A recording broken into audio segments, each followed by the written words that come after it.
in the year 2001. The day was fading. Dark clouds had gathered in the sky, casting a pall of darkness everywhere. Today was Vijay's first day in Delhi. He had been admitted to a coaching institute, but the entire day had been spent rushing to arrange a room. While admission to good colleges and coaching institutes in big cities is easy, bachelors often struggle to find a room. Vijay was just thinking about spending the night when suddenly another powerful thunderclap jolted him from his thoughts. While Delhi is usually crowded, this was an area in outer Delhi. There was no one around at the bus stop where he was waiting for the bus. The weather was steadily worsening, and there was no sign of a human being anywhere in sight. Suddenly, Vijay sensed someone behind him. He turned around and saw a girl standing there wearing jeans and a kurti. Vijay stood there silently for a while, staring at the raindrops. Then he turned and looked at the girl. Looking at him, he says, "You shouldn't have gone out alone so late at night. The weather's bad. You should have called someone from home. I don't know if you'll find a bus or not." When Vijay spoke, the girl glanced at him and then stood quietly again, looking at the road. Vijay found this behavior a bit odd, so without saying anything further, Vijay also silently looked at the road. Vijay and the girl had been standing at the bus stop for about 45 minutes, and it was now almost 9:30 at night. Vijay was very hungry, so standing there waiting for the bus was becoming increasingly difficult. "I don't think any buses are going on this route." "You don't seem to be from Delhi. Where are you from?" "Yes, I'm actually from Jaunpur. I've enrolled in a coaching class here to prepare for the UPSC exam. I haven't been able to arrange accommodation yet. So if I get late while returning, looking for a room, where will you go now?" "I'll check and stay at a lodge near the railway station." "You need a place to stay. There's a vacant flat in my society. If you need help, I can help you." "Okay, now where do you live?" "My flat is just a little distance from here. I live there on rent. You come, I will show you my flat now. Will it be okay to go at this time of the night? Please give me the address. I will come in the morning. This is Delhi. It is never night here. And you are the kind of girl who is scared anyway. It is not safe to spend the night at the bus stop. Here, there is a graveyard right in front. Many times, people have had paranormal experiences. You must believe in ghosts. Have you ever felt someone's presence in the middle of the night? In silence? Have you too? Is this a time for jokes?" Vijay thinks for a few moments and then agrees to go with the girl. "You live nearby, then why were you standing at the bus stop till midnight? You could have easily walked away." "I was just waiting for my friend, but it seems she will not come now. She will stay with her boyfriend tonight. Anyway, I'm not scared of anyone. My name is Disha. I'm from Bareilly." After walking for some distance, Vijay and Disha came together. We had reached an old colony. It looked like a government colony. There was a big iron door at the entrance of the colony. The paint was peeling off in places. The colony looked very old and deserted. "Isn't it strange that you live here?" "Yes, not many people live here. There are many empty houses. This house number 3 is empty. If you want, you can stay there tonight. I also live here 2 houses away. The houses that are visible are empty." The entire colony was immersed in darkness. There was silence everywhere, and apart from the shrill sound of crickets, no sound could be heard. Waving goodbye to Disha, Vijay opens the door of house number 3 and goes inside. As soon as he turns on the lights, he sees Disha standing in front of him. "Disha, you had gone, right? How did you get in?" "Oh, I came in with you. You didn't notice in the dark." "Okay, listen, there's a bed here. It got vacant just a week ago. This room will be habitable now. You don't have a place to stay, so you can sleep here tonight. See you in the morning." Vijay could never have imagined that in an unknown city like Delhi, before one day, he would meet a beautiful girl who would help him so much. Vijay goes inside and lies down on the bed to spend the night. The next morning, shortly after he wakes up, he sees Disha. "Come to your coaching center now. No one will be able to evict you from this house. You can live here without any worries. But the rented flat belongs to someone I know. If you want, you can pay me the rent. I will pay it." Vijay was very impressed by the concern of a beautiful girl for him. "I do bank coaching. I go for 2 hours in the afternoon. After that, you can come and meet me whenever you want. My flat is number 6. Keep one thing in mind. Outsiders are not allowed here. Never bring anyone from outside into this colony. And yes, the people of the colony also don't like disturbances at all, so never knock on anyone's door." Okay, Vijay had liked Delhi. Every morning when he woke up, he found a good morning note written by Disha on his door. They would often sit together and talk for hours, dreaming of their future. After a few days, Disha's colony was so quiet, the rest of the house was empty. Don't you ever hear any sound? Don't you ever see anyone coming or going? What's the matter? Don't you feel like staying here? Why are you missing the other people?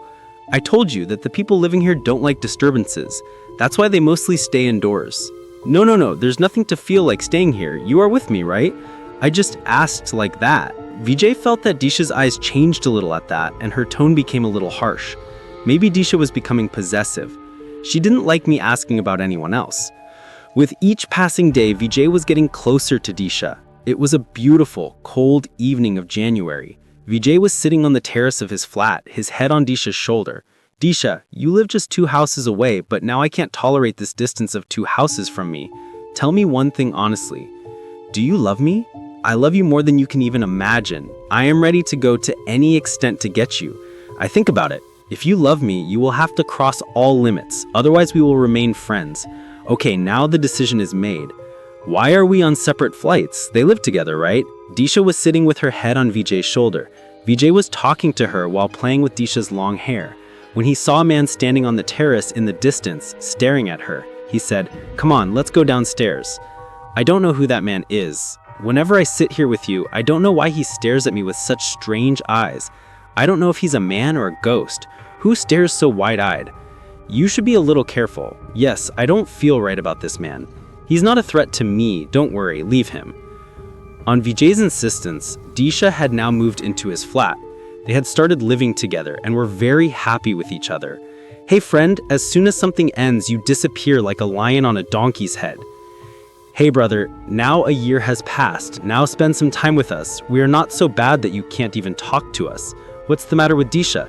Disha's coaching ends midday. The poor girl waits for me the whole day. She gets upset alone, so I rush home early.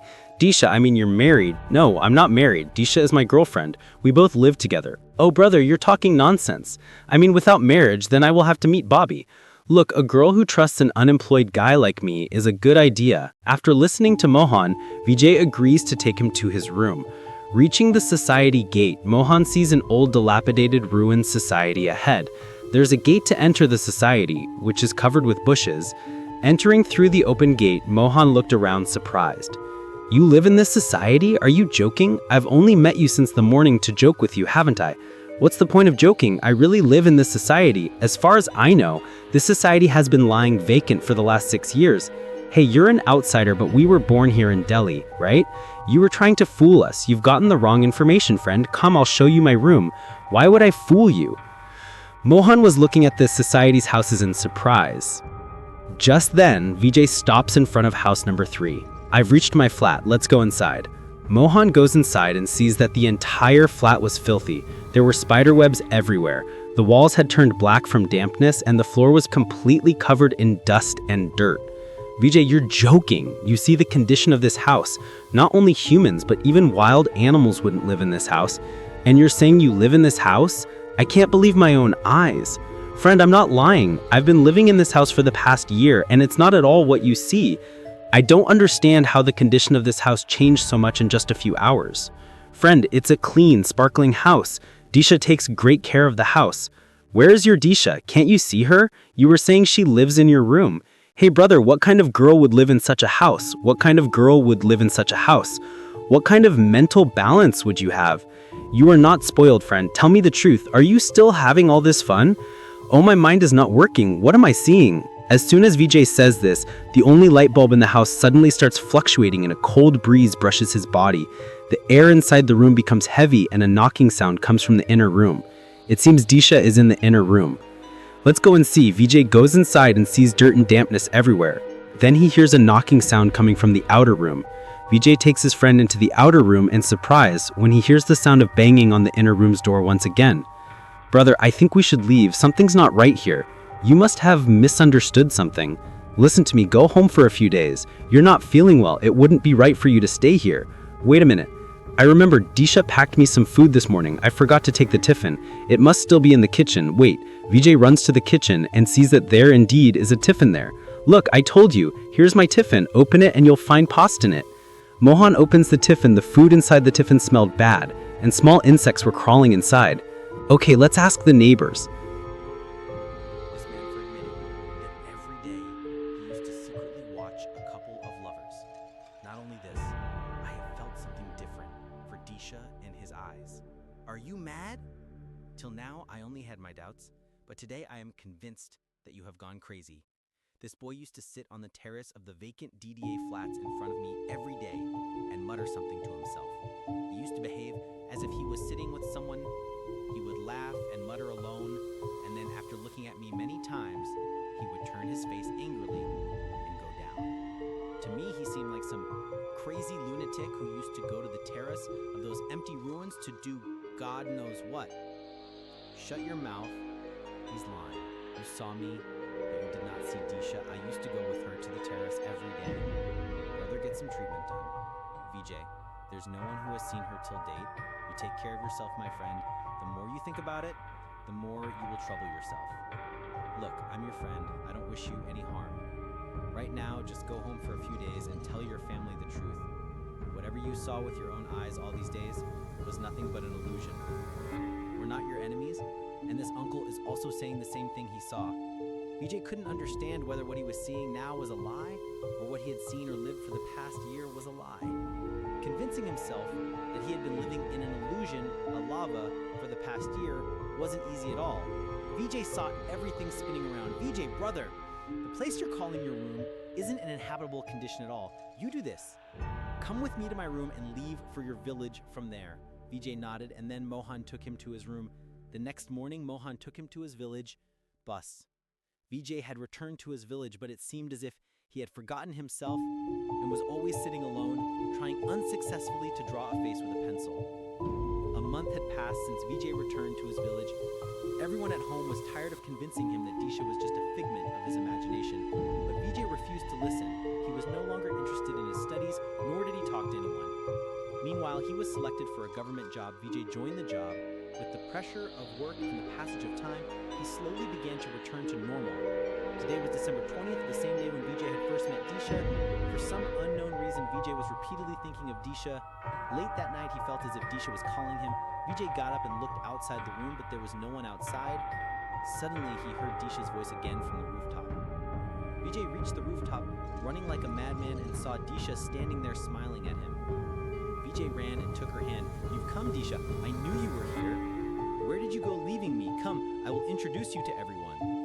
Hearing Vijay's words, Disha suddenly lets go of Vijay's hand and slowly starts moving backwards. Reaching the end of the terrace, Disha takes one more step backwards and falls off the terrace. A loud scream comes out of Vijay's mouth, and he sits up from the bed drenched in sweat. After so many days, suddenly Disha's mind comes to mind. What is happening to me? Hearing Vijay's voice, his mother comes running to his room. What happened, son? Is everything all right? Yes, I'm fine, mother. You go to sleep. I heard it clearly.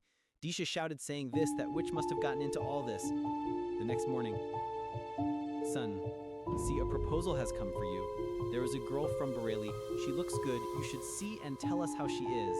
And see, son, until you do not move forward in life, those bad thoughts of the past will keep haunting you. Okay, mother, whatever you think is right, I agree.